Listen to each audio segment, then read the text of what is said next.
Todas as vezes que deixar de usar o equipamento, desconecte-a da tomada, feche a torneira, desconecte a mangueira de alimentação, aperte o gatilho da pistola para tirar o excesso de pressão e desconecte a mangueira de alta pressão da parte de alta pressão da máquina. Esvolte-a, soltando uma ponta no piso e apertando o gatilho.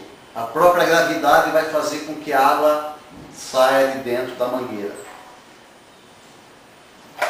Desconecte a lança da pistola, enrole a mangueira adequadamente